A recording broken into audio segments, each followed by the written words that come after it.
तो जो circular motion का सीपीपी नंबर 39 है जो आपने टेस्ट की तरह दिया था, मैं इस वीडियो के साथ जब ये वीडियो अपलोड होगा तो उसमें डिस्क्रिप्शन बॉक्स में इसका लिंक भी होगा और इवन मैं टेस्ट का भी लिंक डाल दूंगा गूगल फॉर्म पे। कोई बच्चा अगर नहीं किसी ने दिया है तो पहले वो टेस्ट एक बार दे के देख लेगा और फिर ये वीडियो देख ले किस तरह से।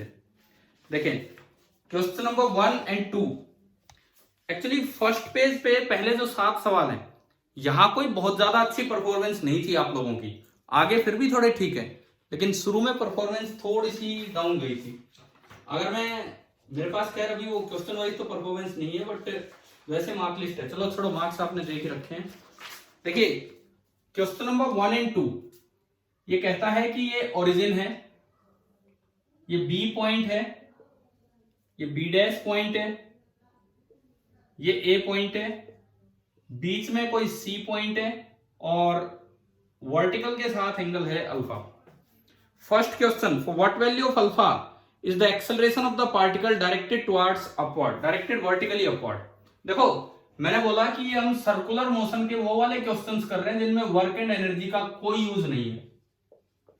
तो ये सर्कुलर मोशन का लास्ट लेक्चर होगा उस प्लेलिस्ट में और फिर हम वर्क एनर्जी अपना कंटिन्यू करते रहेंगे आगे। तो देखें ये पूछा है कि एक्सेलरेशन वर्टिकली अपवर्ड कब होगी। वर्टिकली अपवर्ड बिल्कुल ए पॉइंट पे होगी। आप इसे एक पेंडुलम की तरह देखें, आप इसको एक पेंडुलम की तरह देखें। हमने जब आपको सिंपल पेंडुलम पढ़ाया था सर्कुलर मोशन में, तो उसमें यह बताया था एक्सट्रीम पोजीशन पे होती है केवल टेंजेंशियल एक्सेलरेशन, केवल टेंजेंशियल एक्सेलरेशन, वो टेंजेंट डायरेक्शन में होगी। क्योंकि यहां स्पीड 0 है इसलिए सेंट्रिपिटल एक्सेलरेशन 0 होती है, तो टुवर्ड्स द सेंटर कोई एक्सेलरेशन नहीं होगी। बिल्कुल बीच वाली पोजीशन पे वेलोसिटी मैक्सिमम होती है। यहां पे जब आप देखेंगे तो v मैक्सिमम होगा और जब v मैक्सिमम होगा तो dv/dt मैक्सिमम पे कितना होगा 0, यानी कि टेंजेंशियल एक्सेलरेशन यहां 0 होती है और यहां केवल सेंट्रिपिटल एक्सेलरेशन होती है। और जब आप बीच में कहीं देखेंगे तो दोनों एक्सेलरेशन होती है, टेंजेंशियल भी और सेंट्रिपिटल दोनों, तो जिससे नेट एक्सेलरेशन इधर। तो अब बताओ ये पॉइंट है ए, ये पॉइंट है बी, ये पॉइंट है सी। ए पॉइंट पे नेट एक्सेलरेशन किधर है? ए पॉइंट पे बोलो भाई, बोलो जल्दी बोलो, ए पॉइंट पे नेट एक्सेलरेशन किधर है? केवल सेंट्रिपिटल एक्सेलरेशन है, तो किधर है? Vertically upward. आ गया समझ में? ठीक है, यानी कि जब अल्फा 0 होगा at point A, at point A का मतलब है कि जब अल्फा 0 होगा तो उस वक्त जो एक्सेलरेशन है वो केवल वर्टिकली अपवर्ड होगी, नेट एक्सेलरेशन।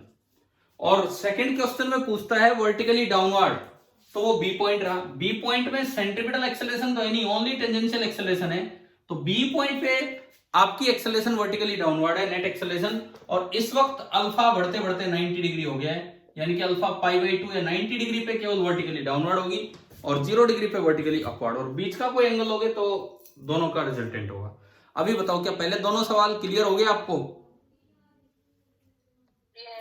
ठीक है, क्वेश्चन नंबर 3 और इसके बाद ये सर्कुलर वर्कुलर हो गया। इसके बाद आप HCV वर्क एनर्जी की स्टार्ट कीजिए अब करना। The apparent weight of the body at the equator is to be 0। बिल्कुल इक्वेटर पे आप देखो, कहीं और नहीं, बिल्कुल इक्वेटर पे। ये होता है इक्वेटर।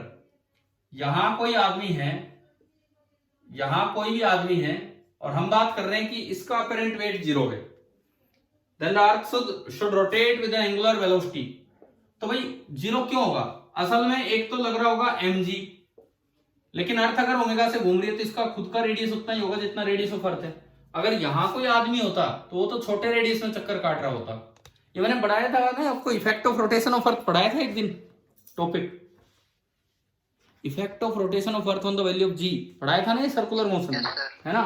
तो यहां इफेक्ट कम होगा, पोल पे बिल्कुल नहीं होगा। ये भी बता दिया था, इक्वेटर पे मैक्सिमम इफेक्ट होता है, बीच में थोड़ा होगा और पोल पे बिल्कुल नहीं होगा। ये क्वेश्चन भी आ चुका है HCV में ऐसा। तो ये कहता है कि अगर इसका अपेरेंट वेट 0 है, अपेरेंट वेट 0 का मतलब कि इस पे जो नॉर्मल रिएक्शन लग रहा होगा वो 0 होगा, तो इस पे एक सूडो फोर्स बाहर लगेगा अर्थ के रिस्पेक्ट में m⍵²r, और नॉर्मल रिएक्शन 0 अगर चाहिए तो ये आपको ये दोनों बैलेंस करने होंगे, क्योंकि अगर ये बैलेंस हो गए तो नॉर्मल की जरूरत ही नहीं पड़ेगी, क्योंकि विद रिस्पेक्ट टू अर्थ में बात कर रहा हूं तो रेस्ट पे है, तो इसके एक्सेलरेशन 0। यानी कि mg is equal to m omega square into radius of earth. यहां से ओमेगा कितना आ गया, under root of g by r। बताओ ये सवाल आया समझ में, क्वेश्चन नंबर 3। ठीक है, फोर्थ देखिए, अब फोर्थ एक समझदारी वाला सवाल है कि कैसे आपको क्या दिमाग लगाना चाहिए क्या नहीं। Consider a case in which the driver of the car is travelling at a high speed, suddenly sees a wall at a distance r in front of him. भाई मैं गाड़ी चला रहा हूं और मुझे मेरे सामने r डिस्टेंस दूर एक दीवार दिख गई कि कुछ भी रुकावट आ गई। टू अवॉइड द कोलिजन मतलब टक्कर से बचने के लिए ही शुड अप्लाई शार्प ब्रेक्स।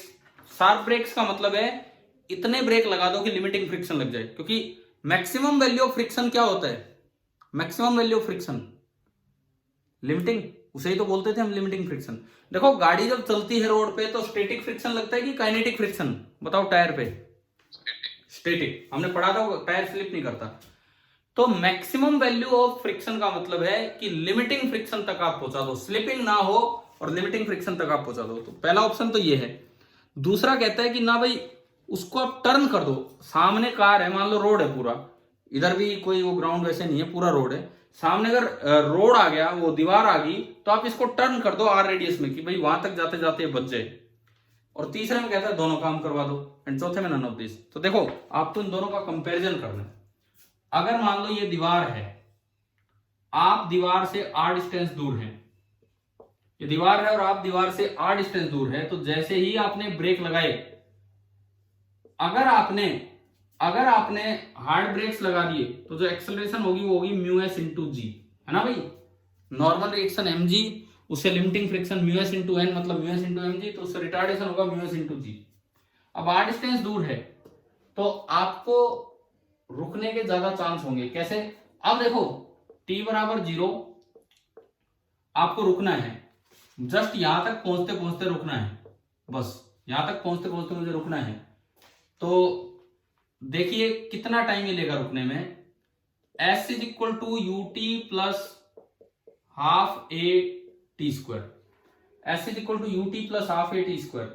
इसका मतलब है एस आर, u कुछ भी स्पीड होगी इसकी, तो u इंटू टी, टी मान लो कैपिटल टी जो उसने रुकने के लिए लिया, एक्सेलरेशन नेगेटिव होगा तो minus mu S into G और इंटू टी स्क्वायर। एक इक्वेशन ये बनी। दूसरा ऑप्शन ये कहता है you should turn the car sharply in curvature of radius are.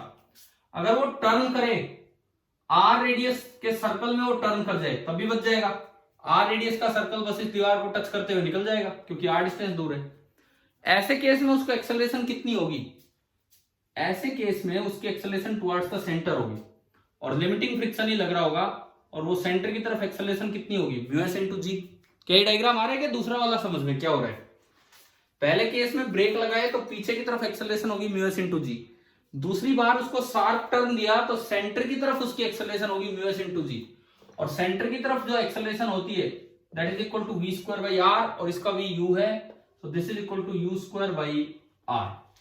यानी कि इस बार जो मुझे म्यू एस चाहिए वो चाहिए U square by G into R. पहले तो ये बताओ कि ये स्टेप आया क्या समझ में। अगर आप आर रेडियस के सर्कल में बैंड होना चाहते हो तो टुवर्ड्स द सेंटर जो एक्सेलरेशन होगी, जो फ्रिक्शन देगा mu S into G, that should be equal to centripetal acceleration U square by R. आप यू स्पीड से चल रहे हो तो म्यू एस हो जाएगा, यहां से जो म्यू एस चाहिए वो म्यू एस आ गया U square upon G R. अब एक बार यहां से म्यू एस निकाल लो, जो आप सीधा चल के गए थे, सीधा चल के गए तो आप जस्ट यहां रुकना चाहते हो, आप जस्ट यहां रुकना चाहते हो तो v जीरो, यहाँ पे इनिशियल स्पीड है u, आप वो वाली इक्वेशन लगाओ v square equal to U square plus 2as। सीधे वाले केस में v square equal to U square plus 2as, तो फाइनली आप रुक गए, इनिशियल स्पीड आपकी u है, a नेगेटिव है and that is mu g, और आप r डिस्टेंस में रुकना चाह रहे हो, तो यहां से जो म्यू एस आया, म्यू एस आ रहा है यू स्क्वायर अपॉन 2gr। अब आप बताओ कहां ज्यादा फ्रिक्शन की रिक्वायरमेंट है, कहां पे आपको ज्यादा फ्रिक्शन कोएफिशिएंट की जरूरत है, या कहां कम फ्रिक्शन कोएफिशिएंट से भी आप रुक पा रहे हो। भाई ये स्ट्रेट वाले केस में रिक्वायरमेंट है, ये स्ट्रेट वाले केस में रिक्वायरमेंट है, और ये सर्कल वाले केस में रिक्वायरमेंट है। तो आप बताओ कब आपको रोड पे ज्यादा फ्रिक्शन चाहिए, फ्रिक्शन कोएफिशिएंट ज्यादा कब चाहिए, सर्कल वाले केस में कि स्ट्रेट वाले केस में। इसको देख के बताओ, सर्कल वाले में। तो पता नहीं इतना फ्रिक्शन कोएफिशिएंट रोड पे अवेलेबल होगा या नहीं। फ्रिक्शन होगा तब तो कोई दिक्कत ही नहीं है, लेकिन नॉर्मली इतना फ्रिक्शन अवेलेबल नहीं होता है। तो जहां कम फ्रिक्शन से काम चल जाए वो केस सेफ होता है। तो इन दोनों में बताओ कौन सा केस सेफ होगा? इन दोनों में कौन सा केस सेफ होगा? स्ट्रेट वाला। इन दोनों में स्ट्रेट वाला केस सेफ होगा। और अगर जो तीसरा ऑप्शन है इसमें तो और भी भारी म्यू चाहिए। क्यों? आप सर्कल में भी बेंड कर रहे हो और आपने ब्रेक भी लगा दिए। सर्कल में बेंड कर रहे हो मतलब आपको सेंट्रीपिटल एक्सेलरेशन चाहिए, और ब्रेक भी लगा दिए मतलब आपको टेंजेंशियल एक्सेलरेशन भी चाहिए। तो सेंट्रीपिटल और टेंजेंशियल दोनों एक्सेलरेशन प्रोवाइड करने के लिए तो म्यू काफी ज्यादा चाहिएगा, क्योंकि अब म्यू एस जी के दो रोल होंगे, एक सेंट्रीपिटल और एक टेंजेंशियल। तो वहां तो म्यू और भी आई चाहिए। तो इन तीनों में जो मिनिमम म्यू है वो ये वाला है। क्या ये आ गया? सवाल आ गया समझ में कैसे था ये? ठीक है। Question number 4 NCERT text book का एक क्वेश्चन है 4। मैंने वो एग्जांपल था, मैंने आपको सब्जेक्टिव बना के दे दिया यहाँ पे। देखो मैं आपको एचसीवी क्लास में करवा रहा हूँ, एनसीईआरटी में कहता हूँ खुद कीजिए। 12th वालों की मैं एनसीईआरटी भी डिस्कस करवाता हूँ क्लास में, बट आपको खुद करने के लिए बोल रखा, करो तो देखा जाएगा। 4th ये फिफ्थ क्वेश्चन डायरेक्ट क्वेश्चन है एनसीईआरटी का। सोल्ड एग्जांपल आप देख लेना। A cyclist speeding at 18 km per hour on a level road takes a sharp circular turn of radius 3 मीटर। भाई लेवल रोड है, लेवल रोड पे हम पढ़ चुके हैं, साइकिल हो चाहे गाड़ी हो, लेवल रोड पे क्या फॉर्मूला हमने पढ़ा था Vmax का? ये पढ़ा है कि नहीं बताओ? हाँ जी बोलिए। लेवल रोड का फॉर्मूला आता है under root mu S into r into g. जवाब दो। ठीक है, तो इससे आप स्पीड निकाल लो। Mu s under root mu s आपका है 0.1, रेडियस ऑफ कर्वेचर 3, जी मान लो 10, तो ये √3 आ गया। √3 मतलब 1.732 मीटर पर सेकेंड। इससे ज्यादा स्पीड से गए तो आप गिरोगे। अब देखो आप कितनी स्पीड से जा रहे हो। आपकी जो स्पीड है क्वेश्चन में that is 18 kilometre per hour, उसको 5/18 से मल्टीप्लाई कर दो तो वो मीटर पर सेकेंड में कन्वर्ट हो जाएगी, है ना? पता है ना? ये तो 18 से 18 गया। आप चल रहे हो 5 मीटर पर सेकंड से, और उस रोड पे मैक्सिमम स्पीड कितनी हो सकती है ये? तो क्या बताओ, क्या वो कर जाएगा टर्न आराम से? हाँ भाई, टर्न कर पाएगा कि नहीं? जो रोड पे मैक्सिमम स्पीड है वो इतनी चाहिए, और आप इतनी कम स्पीड से, इतनी तेज स्पीड से जा रहे हो, क्या आप सेफली टर्न कर पाओगे उस रोड पे? नहीं। तो ऑप्शन आ जाएगा B, the cyclist will slip. Cyclist slip करेगा। उसके बाद देखें आगे question number 7। In the previous question the maximum, कौन से पे गए हम? ये 5th था, 6th पे आते हैं। A circular race track of radius 200 metre is banked at an angle of 27 degree. आपको याद होना चाहिए 1027 डिग्री 2 होता है ना? ना सॉरी 1/2। 1027 डिग्री होता है 1/2, 1063 डिग्री होता है 2। तो ये कहते हैं the coefficient of friction is 0.2 और the optimum speed of race car to avoid wear and tear. Optimum speed का मतलब होता है कि जब फ्रिक्शन की जरूरत ना हो। कौन सी स्पीड होती थी? वो होती थी under root R G tan theta. याद है? yes, तो V ऑप्टिमम तो under root R G tan theta. हमने भाई 3 फॉर्मूले याद किए हैं, V ऑप्टिमम, V मैक्सिमम, और अगर एंगल ऑफ रिपोज से ज्यादा एंगल हो तो V मिनिमम। पढ़ाया ना आपको? ठीक है, इनके आपको फॉर्मूले याद है? Tan theta plus mu s और upon 1 minus mu S tan theta. एक में ऊपर माइनस हो जाएगा, नीचे प्लस। याद है कि नहीं वो फॉर्मूले? बोलो बोलो। तो जो 6th और 7th क्वेश्चन हैं वो डायरेक्टली एंड डायरेक्टली आपके फॉर्मूला बेस है। 6th क्वेश्चन में तो पूछिए मैक्सिमम स्पीड, 7th में कौन सी स्पीड पूछ रखी है? 7th क्वेश्चन पढ़ के बताओ, 7th में कौन सी स्पीड पूछी इन्होंने? अच्छा, आपके पास नहीं है क्या अभी पेपर? हाँ भाई, पेपर नहीं है आपके पास? no, sir. तो 7th में पूछता है इसी क्वेश्चन की मैक्सिमम स्पीड, 6th में मिनिमम, 7th में ना, 6th में ऑप्टिमम। ऑप्टिमम तो आप देखो, चलो मैं निकलवा देता हूं। Under root R G tan theta, R है 200 रेडियस ऑफ कर्वेचर, जी 10 ले लो, और 1027 डिग्री होता है 1/2। तो ये आपका ये आ गया अंडर रूट 1000। अंडर रूट 1000 होता है 10√10। आगे ये तो ऑप्टिमम स्पीड। अगले में पूछता है कि इसी में मैक्सिमम परमिसिबल स्पीड क्या होगी? तो यार आपको शायद याद हो Vmax ये हुआ करता था ten theta plus mu S upon 1 अगर मैं गलत नहीं हूं तो यही था ना फॉर्मूला। Yes sir. हाँ तो इसमें पुट करोगे तो नियरली 40 मीटर पर सेकंड आ जाएगा। आप सोल्व करके देख लें खुद ही, नियरली 40 मीटर पर सेकंड आ जाएगा। 1600 के आसपास अंडर रूट के अंदर बनेगा, 1500 कुछ, तो 1600 के आसपास बनेगा तो nearly 40। 8 in the previous question the car can be parked on the road, can not take a safe turn on the road, can take the turn without slipping with minimum permissible speed. तो ये कैसे check करना है कि आराम से गाड़ी रुक सकती है कि नहीं रुक सकती है? आप पहले टेन थीटा निकालो। इस रोड पे टेन थीटा है 1027 डिग्री, 1/2 0.5। अब म्यू देखो, म्यू कितना दे रखा है? शायद 0.1 है ना। म्यू कितना है इस रोड का? 0.2। म्यू है 0.2, तो म्यू होता है 10 अल्फा, एंगल ऑफ रिपोज। तो tan theta is greater than 10 alpha, so theta is greater than alpha. तो क्या गाड़ी अगर रोकी है तो क्या स्लिप कर जाएगी कि नहीं अपने आप वहां रुकी? बताओ भाई। इसका जो टेन थीटा है वो म्यू से बड़ा है, यानी कि इसका जो थीटा वो एंगल ऑफ रिपोज से बड़ा है, बैंकिंग ज्यादा है। तो बैंकिंग ज्यादा है तो क्या रोड पे गाड़ी पार्क हो पाएगी या स्लिप कर जाएगी? बोलिए, याद नहीं है क्या ये चीज? रोड पे गाड़ी पार्क नहीं हो पाएगी, वो स्लिप कर जाएगी। और ऐसे केस में आप वी मिनिमम निकालेंगे और उसका फॉर्मूला हमने बता रखा है tan theta minus mu S upon 1 plus mu S into tan theta. बताया था ना, ये भी प्रूव करवा रखा है क्लास में। तो जब आप इसको सोल्व करेंगे तो ये नियरली 24। भैया करके देखना, मैंने करवा दी, इसके बाद करके देखना कम से कम, ठीक है। 8वां भी एक अच्छा सवाल था, क्योंकि लोग सोचते हैं कि गाड़ी तो रोड पे पार्क हो ही सकती है, जबकि जरूरी नहीं। 9th, ये एचसीवी में उस दिन जो बच्चों ने डाउट पूछे मैंने उनमें से ही क्वेश्चन दिए। ये 33 एंड 1/3 रिवॉल्यूशन पर मिनट वाला क्वेश्चन पूछा था एक स्टूडेंट ने, मैंने रिकॉर्ड करके डाले थे आपके लिए डाउट्स, है ना। थोड़ा सा चेंज करके बस मैंने ये करवा दिया है। आप खुद करेंगे। ये 9th क्वेश्चन, आंसर इसका ए है कि केवल पास वाला कॉइन रिवॉल्व कर पाएगा, दूर वाला कॉइन है ड्यू टू सेंट्रीफ्यूगल फोर्स वो स्लिप कर जाएगा। और ये सेम क्वेश्चन एचसीवी में थोड़ा अलग था इससे, वैल्यू मैंने ऑलमोस्ट सेम ली, 33 इंटू 1/3 रिवॉल्यूशन पर मिनट। अगर किसी को डाउट हो तो इसी प्लेलिस्ट में एक सर्कुलर मोशन वाले में पीछे 5-7 मिनट का वीडियो लेक्चर होगा, देख लेना। बताओ याद आ रहा है क्या? ये विवेक ने पूछा था या पूजा ने पूछा था ये डाउट, और किसी ने पता नहीं देखा होगा कि नहीं देखा होगा? ठीक है। 10th क्वेश्चन भी आपका एचसीवी के उन्हीं डाउट्स में से है। सेम एचसीवी का सेम क्वेश्चन मेरे पिछले वीडियो लेक्चर्स में आप देखोगे तो मिल जाएगा। ओके, ठीक है। 11th क्वेश्चन भी एचसीवी के उन्हीं डाउट्स में से है, लेकिन उसमें मास थोड़ा अलग था। मैंने मास m और 3m कर दिया, मुझे याद नहीं उसमें क्या मास था। मैंने थोड़ा सा मास चेंज करके एक्टूड मशीन इन रोटेटिंग फ्रेम, ये भी आपके पिछले वीडियो लेक्चर्स में है। आप अगर देखेंगे तो वही 5-5 मिनट के वीडियो लेक्चर, उनमें ये भी मिल जाएगा। हाँ भाई, 11th हो गया ना, आ गया समझ? ठीक है।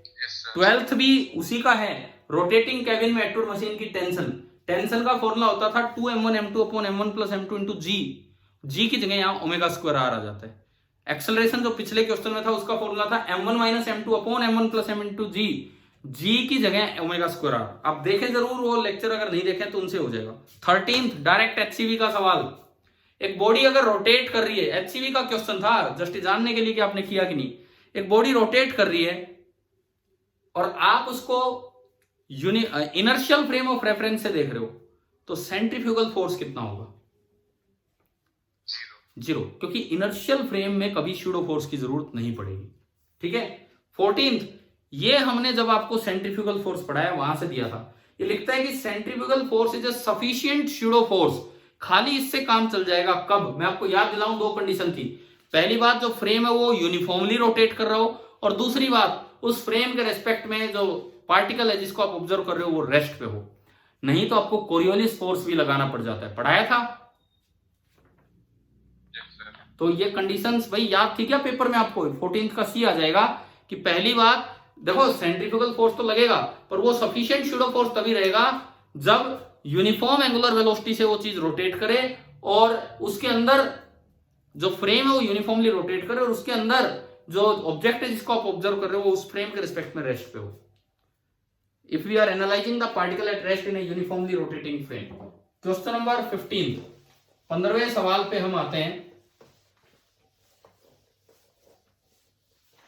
क्वेश्चन नंबर 15 देखिए, a body moves on a horizontal circular rod of radius r, horizontal circular rod है, टेंजेंशियल एक्सेलरेशन 80 है और v स्पीड से वो, ये कहता है जब उसकी स्पीड v हो जाती है तो स्लिप करना स्टार्ट करेगी, यानी कि एक्सट्रीम लास्ट केस है।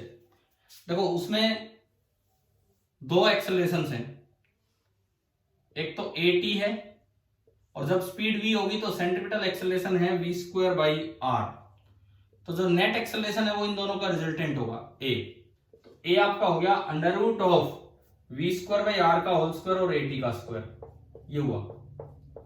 और जब v स्पीड होगी तो वहां स्लिपिंग स्टार्ट होगी। स्लिपिंग स्टार्ट होने का मतलब है कि अब जो फ्रिक्शन लगेगा वो म्यू mg लग जाएगा, और म्यू mg लगेगा तो ma is equal to mu into N, that is mu mg, क्योंकि लेवल रोड है, m से m गया तो a की जगह आप रख दो म्यू जी, तो a की जगह आप म्यू जी रख दो और दोनों साइड स्क्वायर कर दोगे तो ये आंसर आ जाएगा, जो कि इसका सी ऑप्शन है।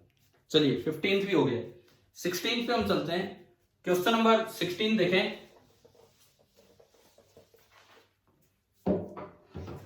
Particle of mass m is fixed to one end of a light spring, spring constant k है और अनस्ट्रेच्ड लेंथ है l। एक पार्टिकल यहां बांध दिया, इसको जब घुमाया गया ओमेगा एंगुलर स्पीड से, ग्रेविटी फ्री स्पेस है तो नीचे नहीं गिरेगा, ग्रेविटी है नहीं, ये बोला है, तो इंक्रीज इन लेंथ कितना होगा। मान लो जैसे ये रोटेट करता है तो इसकी लेंथ बढ़ के x l प्लस एक्स होगी, सेंट्रीफ्यूगल फोर्स की वजह से बढ़ के l प्लस एक्स होगी। तो अगर मैं रोटेटिंग फ्रेम से ऑब्जर्व करूं तो इस पे बाहर की तरफ फोर्स लग रहा होगा m omega square into radius कितना है इसका, ये सेंट्रीफ्यूगल फोर्स है, और अंदर स्प्रिंग फोर्स लगा रही होगी k into x. Rotating frame से अगर मैं ऑब्जर्व करूं तो बाहर फोर्स लगेगा m omega square into L plus x और अंदर फोर्स लगेगा k इंटू एक्स। और अगर आप इस फ्रेम में देखें तो ये रेस्ट पे है रोटेटिंग फ्रेम से, तो आपने दोनों को इक्वेट किया तो kx इज इक्वल टू, उसको मैंने अलग अलग किया तो m ओमेगा स्क्वायर एल और m ओमेगा स्क्वायर एक्स। मुझे x चाहिए, मैं इसको इधर ले आया, x common, k minus m omega square L, sorry m omega square is equal to this, इसको नीचे ले जाओ तो आपका x आ गया। यही आपका आंसर है। क्या ये क्वेश्चन हो गया था आपसे पेपर में? ठीक है। 17th मैंने लिक्विड वाला दे दिया और आपको क्लास में जब करवाया तो रोड वाला करवाया था। क्या हमने ये पढ़ाया था कि रोटेटिंग रोड पे किसी भी एल या किसी भी आर या किसी भी एक्स डिस्टेंस दूर कितनी टेंशन आती है? एचवी में क्वेश्चन था, वहां दो टेंशन कंपेयर करनी थी। तो यहां वो रोड देने की बजाय ये एक लिक्विड दे दिया, रोड देने की बजाय ट्यूब में एल लेंथ की ट्यूब है, इनकंप्रेसिबल लिक्विड भरा हुआ है, मतलब ये यूं नहीं है कि सारा पानी बाहर की तरफ चला गया ना, इनकंप्रेसिबल है, जहां है वही रहेगा। मास m है, closed at both the ends, the tube is then rotated in a horizontal plane about one of its end with a uniform angular velocity omega। तो पूछता है the internal force generated in the liquid at a distance of l by 4 from the other end। दूसरे and से l by 4 अगर आप इधर आते हो तो इस जगह इंटरनल फोर्स कितना जनरेट होगा, ये आपको निकालना है। कैसे निकालें इसको? सबसे आसान तरीका क्या होगा इसको निकालने का? देखो भाई, जब आप रोड को घुमाते हैं तो यहां टेंशन मैक्सिमम होती है, हमने पढ़ाया था, और बाहर टेंशन कितनी होती है? मिनिमम। याद है क्या ये? जब आप रोड को घुमा रहे होते हो तो यहाँ टेंशन मैक्सिमम है, लेकिन जब आप पानी भर के घुमाते हो तो पानी ज्यादा बाहर जाएगा तो उधर से धक्का ज्यादा लगेगा, तो उधर से जो फोर्स लगेगा वो मैक्सिमम लगेगा। यहाँ वाले पे कोई जोर ही नहीं पड़ रहा क्योंकि इसका बाहर की तरफ जाना है, तो यहाँ फोर्स हो जाएगा मिनिमम, यहाँ बिल्कुल जीरो और यहाँ मैक्सिमम। मुझे तो यहाँ चाहिए, तो मैंने आपको उसमें बताया था कि आप इतने पार्ट का इकट्ठा एफबीडी बना दो, इतने पार्ट का इकट्ठा एफबीडी। ये l by 4 तो ये लेंथ होगी 3l by 4, तो पूरे का मास अगर m है तो यूनिटरी मेथड से जो इसका मास होगा, इस पार्ट का मास वो हो गया 3m by 4। इतने पार्ट का जो मास है दैट इज 3m by 4। इसके बाद देखो आगे, ये लिखता है कि यहां टेंशन कितनी जनरेट हुई। सपोज कीजिए यहां फोर्स F जनरेट हुआ, तो उस F फोर्स का काम है इस रोड को घुमाना। तो मैंने एक चीज बताई थी कि आप यहां पे इसका एवरेज एक्सेलरेशन ले लिया करो, जो F लगेगा दैट विल बी इसका मास है 3m by 4 into average acceleration. और क्योंकि ये सेंट्रिपिटल एक्सेलरेशन डायरेक्टली प्रोपोर्शनल होता है डिस्टेंस के, तो इस पॉइंट की तो एक्सेलरेशन है 0 और इस पॉइंट की एवरेज एक्सेलरेशन होगी ओमेगा स्क्वायर इनटू, ये कितने रेडियस में घूम रहा है आखिरी पॉइंट, कितनी दूरी है ये 3l/4, तो ये घूम रहा है 3l/4 में, इसकी एक्सेलरेशन है 0, तो एवरेज एक्सेलरेशन कितनी होगी, एवरेज एक्सेलरेशन होगी 0 plus omega square into 3l/4 divided by 2, तो एवरेज एक्सेलरेशन आई 3/8 ओमेगा स्क्वायर एल, और ये आपने इसमें पुट किया तो 3/8 ओमेगा स्क्वायर पुट करोगे और 3/4 पहले से है 3398432 m ओमेगा स्क्वायर एल। भाई ये एवरेज वाला मेथड आप एक बार उसमें देखना, मैंने रोड में सिखाया था एवरेज वाला मेथड अल्टरनेट मेथड के तौर पे, नहीं तो फिर इंटीग्रेशन से करोगे थोड़ा सा बड़ा होगा। क्या एवरेज वाला काम आया कि नहीं आया समझ में, बता दो, बोलोगे एक बार, क्या ये मेथड हुआ कि नहीं हुआ क्लियर? ठीक है।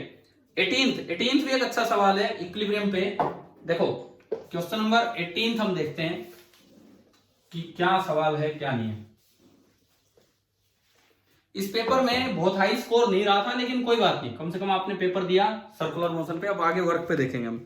Particle is at rest with respect to the fixed wall, with respect to the wall of an inverted cone. ये एक इन्वर्टेड कोन है और ये रोटेट कर रहा है, ये इन्वर्टेड कोन रोटेट कर रहा है ओमेगा एंगुलर स्पीड से।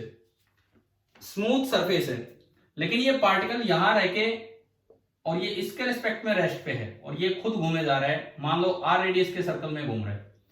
अच्छा, इसके रिस्पेक्ट में रेस्ट पे, तो पूछा है कि इक्विलिब्रियम कैसा होगा। अलोंग द सरफेस अप और डाउन डिस्प्लेस करके देखना है, तो मैं इसको अप और डाउन डिस्प्लेस करता हूं। सपोज मैंने इसको थोड़ा सा ऊपर डिस्प्लेस किया, पहली बात इक्विलिब्रियम पे है, पहली बात मैं यहां की बात करूं, इसके रिस्पेक्ट में अगर आप बनाओगे तो इस पे एक सूडो फोर्स लगेगा बाहर, कितना लगेगा भाई, इसके रेस्पेक्ट में मैंने बनाया रोटेटिंग फ्रेम के रेस्पेक्ट में। सपोज ये एंगल है थीटा, एक इस पे लग रहा है mg, तो देखो mg का कंपोनेंट तो नीचे की तरफ होगा mg sin थीटा, ये थीटा ये भी थीटा, और सूडो फोर्स का कंपोनेंट ऊपर की तरफ होगा m omega square r cos theta. और ये इक्विलिब्रियम में है तो along the plane net force 0 होगा, इसके रेस्पेक्ट में रेस्ट पे है, इसके रेस्पेक्ट में, तो इसकी इक्वेशन बनी mg sin theta is equal to m omega square r into cos theta. एक बार बताओ क्या ये समझ में आया क्या, ये इक्वेशन कैसे बनाई, भाई बोलो, ये इक्वेशन क्लियर हुई आपको? इसके रेस्पेक्ट में रेस्ट पे है तो सूडो फोर्स लगा के इक्वेशन बना दी। अब इक्विलिब्रियम चेक करना है, तो मान लो मैं इसको थोड़ा सा ऊपर डिस्प्लेस करूं, मुझे इक्विलिब्रियम चेक करना है, मैंने इसको थोड़ा सा ऊपर डिस्प्लेस किया, ये बताओ ऊपर डिस्प्लेस किया तो इसका रेडियस बढ़ेगा कि कम होगा, घूमने का जो रेडियस है, बोलो बोलो, बढ़ेगा। रेडियस बढ़ेगा तो क्या mg पे कोई फर्क पड़ा, mg पे कोई फर्क नहीं पड़ा, लेकिन रेडियस बढ़ा तो ये बढ़ गया, ये बढ़ गया तो मतलब ये बढ़ गया, अब ये बढ़ गया और ये वही है। जैसे आपने इसको ऊपर डिस्प्लेस किया, ऊपर की तरफ लगने वाला फोर्स बढ़ गया और नीचे की तरफ वाला तो उतना ही है, तो नेट फोर्स किधर हो गया, पहले दोनों बराबर थे, मान लो इस वक्त ये दोनों 5 न्यूटन और 5 न्यूटन है इस वक्त। जब आपने इसको थोड़ा ऊपर किया तो हमने देखा कि ये बढ़ के 6 न्यूटन हो गया और वो 5 न्यूटन है, तो नेट फोर्स किधर हो गया, ऊपर की तरफ, तो ये ऊपर भाग लेगा। आपने जिधर डिस्प्लेस किया ये उधर ही भाग लिया, तो इक्विलिब्रियम कैसा है, अनस्टेबल। आप नीचे करोगे तो रेडियस कम, तो वो फोर्स कम हो जाएगा, ये उतना ही है, ये 5 वो 4, तो नेट फोर्स नीचे, तो नीचे डिस्प्लेस किया तो नीचे भागा, ऊपर डिस्प्लेस किया तो ऊपर। तो ये एक अच्छा सवाल था, समझ में आया ना, जस्ट इतना सा देखना था और उससे हो गया। अच्छा भाई, कितने बच्चों से ये क्वेश्चन हो गया था पेपर में 18th? नहीं, किसी बच्चे के दिमाग में आया था कि नहीं? हर्षित हो गया था? ठीक है ठीक है, आपने वो भेजा।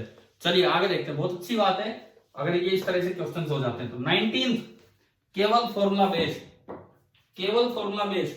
Vmax का क्या फॉर्मूला है, Vmax under root R G into tan theta plus mu S upon 1 minus mu S tan theta. और V मिनिमम का फॉर्मूले में ये दोनों थोड़े थोड़े बदल गए, under root R G into tan theta minus mu S upon 1 plus mu S into tan theta, ये है। तो आपसे पूछा है मैक्सिमम और मिनिमम पॉसिबल वैल्यूज बतानी है। अगर एंगल तो 45 डिग्री है बैंकिंग का और म्यू एस 1 है। अब देखो एंगल 45 डिग्री है तो tan 45 1 होता है और म्यू एस भी 1 दे रखा है, तो वी मैक्स निकालोगे तो नीचे 1 माइनस 1 कितना हो गया 0, नीचे 0 ऊपर नॉन जीरो तो टेंड्स टू इंफिनिटी, और जब v मिनिमम निकालोगे तो 1 माइनस 1 ऊपर 0 हो गया तो ये टेंड्स टू 0। तो यानी कि जो इसकी मिनिमम और मैक्सिमम रेंज थी वो आई थी 0 से इनफाइनाइट। क्या आ गया v समझ में? Yes sir. ठीक है, एक बार आप पेपर देखना, इसके बाद देख लेना खुद, मैं डिस्कस करवा रहा हूं। 20वां सवाल मैंने उस दिन ना पिछले पेपर के डिस्कशन में एक क्वेश्चन आपके लिए छोड़ा था और मैंने कहा था थोड़ा लॉजिकल है कि फिजिक्स कम लगेगी, वैसे लॉजिकल है। ए बी और सी, ये बी है, ये ए है, ये सी है, तीनों कुछ टाइम के बाद मिलते हैं।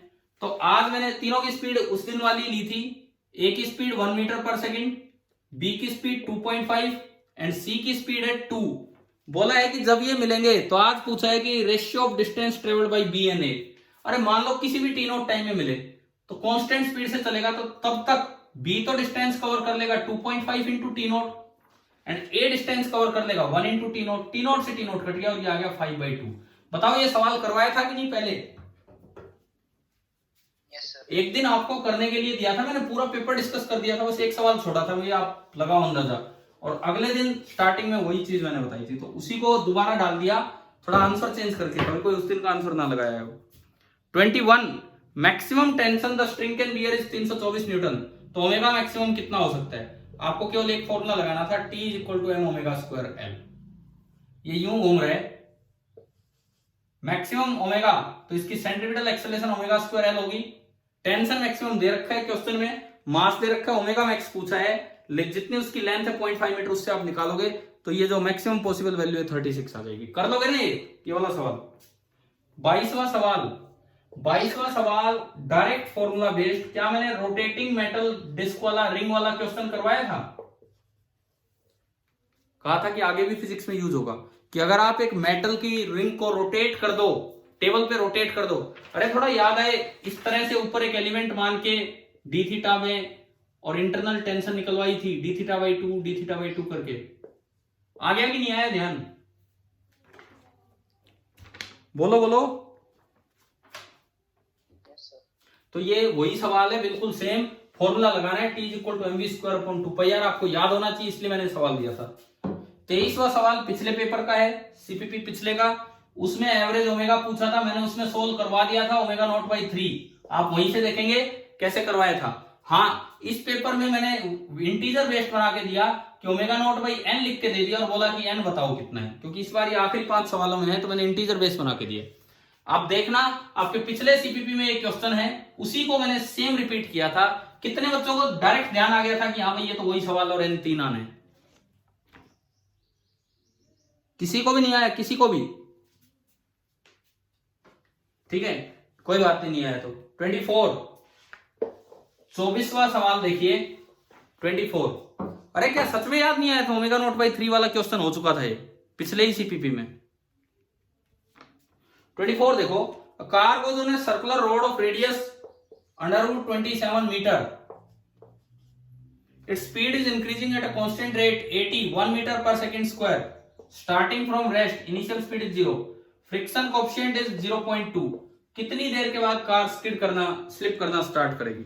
कितनी देर के बाद? सेकंड में निकालना है कि कितनी देर के बाद कार स्लिप कर जाएगी। देखो, अगर इसकी टेंजेंशियल एक्सेलरेशन ये है तो टी टाइम में जो उसकी स्पीड होगी u + a × t, यानी कि टी टाइम में जो उसकी स्पीड होगी वो t होगी।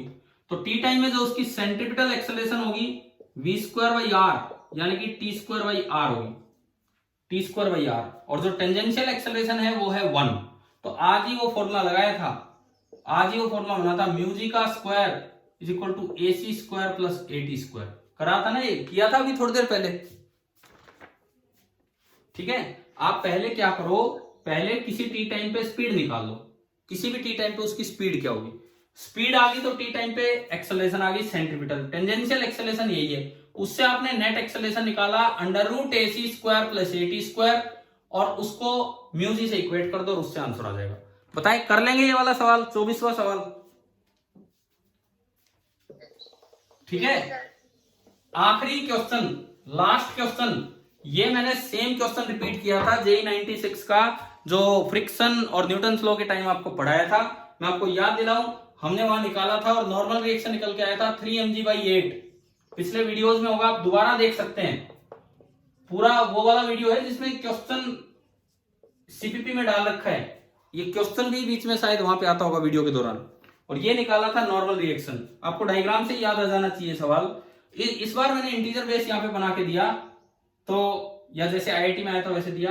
तो इसने लिखा है कि 80 है x√3g/8 और जो नॉर्मल रिएक्शन है y/mg/8। आप एक बार बताओ, कंपेयर करके बताओ x कितना है, इससे कंपेयर करके बताओ x कितना है। 5। और इससे कंपेयर करके बताओ y कितना है।